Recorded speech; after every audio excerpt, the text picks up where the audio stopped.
Hello दोस्तों, कैसे हो दोस्तों। आज से इस चैनल पर आपको जीके का टॉप 20 एमसीक्यू का वीडियो मिलेगा जो कि किसी भी एग्ज़ाम के लिए बहुत ही महत्वपूर्ण होगा। आप जैसे एसएससी, रेलवे, एनवीएस, केवीएस किसी भी एग्ज़ाम की तैयारी कर रहे हैं तो यह बहुत ही इम्पोर्टेंट है। जो टॉप 20 सिलेक्टेड क्वेश्चन एमसीक्यू का है वो आपके लिए लाया हूँ। अब इसमें 4 ऑप्शन नहीं रखा हूँ ताकि आपका समय बचे। 4 ऑप्शन रहेगा तो आपका समय ज़्यादा जाएगा, इसलिए डायरेक्ट इसका आंसर लिख दिया हूँ।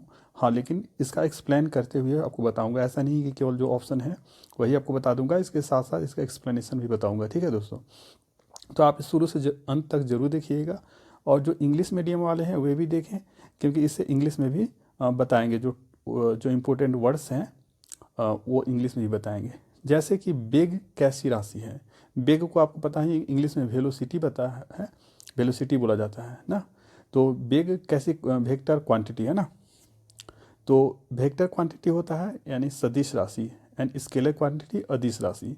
तो बेग कैसी है, सदिश राशि यानी वेक्टर क्वांटिटी। और वेक्टर क्वांटिटी क्यों है आपको पता ही है कि जो सदिश राशि है उसमें दिशा की जरूरत होती है यानी डायरेक्शन। ठीक है, अगर इसी की जगह पूछा जाता है कि गति कैसी राशि है, गति या चाल, तो वो आपकी हो जाती अदिश राशि। लेकिन बेग है तो बेग सदिश राशि हो जाएगी। ठीक है, तो जितने भी सदिश राशि हैं, कौन कौन से सदिश राशि हैं, जैसे आपका फोर्स है, फोर्स कौन सी राशि है, तो फोर्स भी आपका जो बल है वो भी आपका सदिश राशि है। उसी तरह से आपका है जैसे मान लीजिए कि समय, समय कैसी राशि है, तो समय आपका हो जाएगा अदिश राशि। ठीक है, इस तरह से आप जो भी हैं आप याद रखिएगा। संविधान के प्रारूप पर अंतिम वाचन कब समाप्त हुआ, तो 26 नवंबर 1949 को ही संविधान सभा का में अंतिम जो मीटिंग हुई थी और उसमें डिसाइड कर लिया गया था कि यही अपना फाइनल है, और इसी को एक्सेप्ट कर लिया था ना। इसी बार अंतिम बार डिस्कशन हुआ था। तो कौन सा तत्व सबसे ज़्यादा सक्रिय होता है, तो पोटेशियम।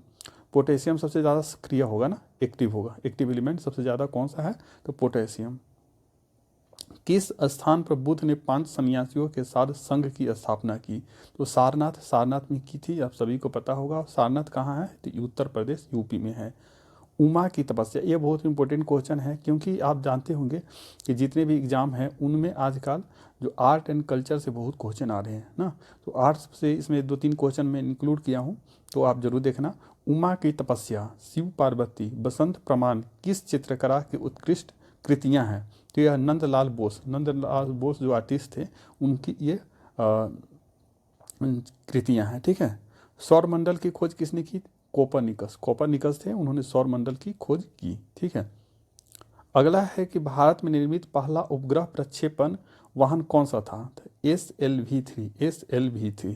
ठीक है, राष्ट्रीय जनसंख्या आयोग किस मंत्रालय के अधीन है, तो राष्ट्रीय जनसंख्या आयोग वह स्वास्थ्य मंत्रालय के अंतर्गत आता है। ठीक है, इसमें आपको 20 जो क्वेश्चंस है आपको 5-6 मिनट के अंदर ही हो जाएगा दोस्तों। ठीक है, 5-6 मिनट के अंदर आप एक्सप्लेनेशन के साथ 20 क्वेश्चंस याद कर लेंगे। ठीक है, एक बार में याद नहीं होगा तब 2 बार वीडियो देख लीजिएगा, जरूर याद हो जाएगा। वज्रयान बौद्ध धर्म में बोधिसत्व की संगनी को क्या कहा जाता है, तो बौद्ध धर्म के ही एक 2 भागों में विभक्त हो गया था ना बौद्ध धर्म, तो उसी का वज्रयान है। उसमें बोधिसत्व की संगनी को क्या कहा जाता था, तो तारा कहा जाता था। बनी ठनी किस चित्र शैली से संबंधित थी, बनी ठनी एक चित्रकला है, तो वो किस चित्र शैली से संबंधित थी, तो किशनगढ़ शैली, किशनगढ़ शैली से संबंधित थी। तो ये आर्ट एंड कल्चर से हो गया, तो बहुत इंपॉर्टेंट है, आप इसे याद रखना। 80% से अधिक कोशिकाओं में पाया जाने वाला पदार्थ कौन सा है, तो पानी यानी जल, जल ही है। ठीक है, तो जल इसका आंसर हो जाएगा। संविधान सभा द्वारा, आपको लग रहा होगा कि इसमें बहुत सारा क्वेश्चन इजी है ना, आपको लग रहा होगा कि इजी है, तो इजी क्वेश्चन भी मैंने इंक्लूड किया हूँ और कुछ टफ क्वेश्चन भी है, कुछ मॉडरेट भी है। एग्जाम में भी ऐसे ही आते हैं, ऐसा नहीं कि सारे क्वेश्चन टफ ही होते हैं, मैक्सिमम क्वेश्चन इजी ही होते हैं। तो आपको इजी क्वेश्चन भी कभी कभी होता है, इजी क्वेश्चन भी आप भूल जाते हैं। ठीक है, इसलिए तो इजी क्वेश्चन भी मैंने डाला है। संविधान सभा द्वारा कब संविधान को पारित कर दिया गया, तो 26 नवंबर 1949 को। और कब लागू कर दिया गया, तो लागू 26 जनवरी 1950 को। न्यूटन की गति का प्रथम नियम क्या कहलाता है, तो जड़त्व का नियम। जड़त्व के इंग्लिश में क्या बोलते हैं, इनर्शिया। ठीक है ना, तो इनर्शिया एक स्टैटिक, जैसे कि एक आप बस वगैरह में बैठते होंगे तो आप देखते होंगे कि जब बस अचानक से रुकती है तो आप आगे की ओर झुक जाते हैं, तो ऐसा क्यों होता है, तो गति के जड़त्व के कारण होता है ना। गति का जरूरत हो।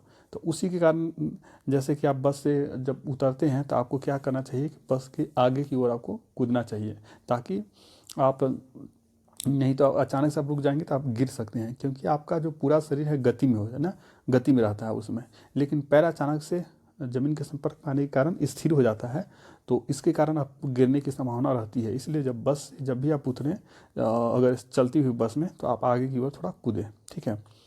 कलिंग युद्ध का वर्णन अशोक के किस शिलालेख में है? तो कलिंग युद्ध का वर्णन अशोक का 13वें जो शिलालेख था उसमें है, ठीक है। तो विश्व प्रसिद्ध पेंटिंग मोनालिसा किसकी कृति है? तो यह लियोनार्डो दा विंची की है ना, लियोनार्डो दा विंची का, ठीक है। आप बताना कमेंट करके, अगर आपको पता है कि लियोनार्डो दा विंची किस देश के थे, तो ये कमेंट करके बताना। सौरमंडल का सबसे ऊंचा पर्वत निक्स ओलंपिया किस ग्रह पर स्थित है? तो इसका मंगल ग्रह पर हो जाएगा, ठीक है। आप कमेंट करके बताना कि पृथ्वी के सबसे नज़दीक कौन सा ग्रह है, पृथ्वी के सबसे नज़दीक कौन सा ग्रह है, ठीक है। मोनालिसा नामक चित्र की रचना किसने की? ये 2 बार हो गया, ठीक है। शिशु मृत्यु दर में कितने वर्ष की आयु के पूर्व मृत शिशु को शामिल किया जाता है? यानी शिशु मृत्यु दर जब कैलकुलेट किया जाता है, कितने वर्ष के बच्चे को उसमें काउंट किया जाता है जिनका डेथ हो गया है? तो 1 साल से कम एज में जिसका डेथ हो जाता है उन्हीं को काउंट किया जाता है, तो 1 वर्ष के पूर्व, ठीक है ना। मिथिला पेंटिंग किस राज्य की प्रसिद्ध चित्रकला शैली है? तो बिहार की है, या मिथिला आपको बताइए, मिथिला बिहार में है तो बिहार के ही होगा, ठीक है। अगर मधुबनी पूछा जाएगा तो मधुबनी जो पेंटिंग है वो भी बिहार का ही है, ठीक है। जो सोहराई है, सोहराई पेंटिंग किस राज्य की है? तो सोहराई झारखंड की है, ठीक है दोस्तों, झारखंड का है। तो ये इस तरह से जो आपको 19 ही हुआ, ये क्वेश्चन छूट गया, तो कोई बात नहीं, अगले जो वीडियो रहेगा उसमें से आपको 20 क्वेश्चन मिलेगा। आपने देख लिया कि 5 से 6 मिनट के अंदर ही आपको यह 20 क्वेश्चन का वीडियो हो गया एक्सप्लेनेशन के साथ। तो अगर आपको ये वीडियो पसंद आया तो इसे लाइक करें, चैनल को सब्सक्राइब करें and share this video to your friends and relatives, and comment करके बताना कि अगला वीडियो आपको कौन से टॉपिक पर चाहिए। Thank you friends.